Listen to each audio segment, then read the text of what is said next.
Hello guys welcome to my channel. നിങ്ങളിപ്പോൾ സ്ക്രീനിൽ കാണുന്ന ഇതുപോലത്തെ പേപ്പർ ഡ്രോൺ ആയിട്ടുള്ള കപ്പിൾസിൻ്റെ ഫോട്ടോ ഒക്കെ എങ്ങനെ ജെമിനി ഉപയോഗിച്ച് ക്രിയേറ്റ് ചെയ്യാമെന്നുള്ളതാണ് ഇന്നത്തെ ട്യൂട്ടോറിയൽ. ഇതിനു മുമ്പ് സിംഗിൾ ആയിട്ടുള്ള ഫോട്ടോ എങ്ങനെ ജെമിനി ഉപയോഗിച്ച് ക്രിയേറ്റ് ചെയ്യാമെന്നുള്ളതിൻ്റെ ട്യൂട്ടോറിയൽ നമ്മുടെ ചാനലിൽ ഓൾറെഡി അപ്ലോഡ് ചെയ്തിട്ടുണ്ട്. ആ ഒരു വീഡിയോൻ്റെ ലിങ്ക് ഞാനിവിടെ ഐ ബട്ടണിൽ കൊടുക്കുന്നുണ്ട്. കപ്പിൾസിൻ്റെ ഫോട്ടോ എങ്ങനെ ക്രിയേറ്റ് ചെയ്യാമെന്നുള്ളതിൻ്റെ ട്യൂട്ടോറിയൽ നമുക്ക് സ്റ്റാർട്ട് ചെയ്യാം. സോ അതിനായിട്ട് നമ്മൾ ജെമിനി ഓപ്പൺ ചെയ്യാം. ജെമിനി ഓപ്പൺ ചെയ്തതിന് ശേഷം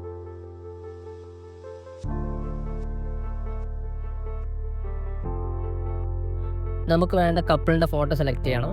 ഒരു ബോയിൻ്റെ ഒരു ഗേളിൻ്റെ ഫോട്ടോ സെലക്ട് ചെയ്യാം.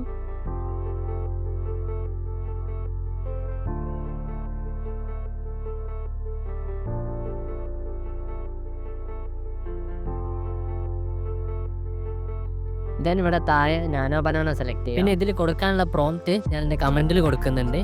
കൂടാതെ നമ്മൾ ടെലിഗ്രാം ചാനലിനും അപ്ലോഡ് ചെയ്യുന്നുണ്ട്. ജനറേറ്റ് കൊടുത്താൽ നമ്മുടെ ഫോട്ടോ ഓൾമോസ്റ്റ് റെഡി ആവുന്നതാണ്. ഇതുപോലെ ട്രെൻഡിങ് ആയിട്ടുള്ള ഫോട്ടോ എഡിറ്റിങ്ങും വീഡിയോ എഡിറ്റിങ്ങും ആയിട്ടുള്ള കണ്ടന്റിനായിട്ട് നമ്മുടെ ചാനൽ സബ്സ്ക്രൈബ് ചെയ്യാം. So thanks for watching.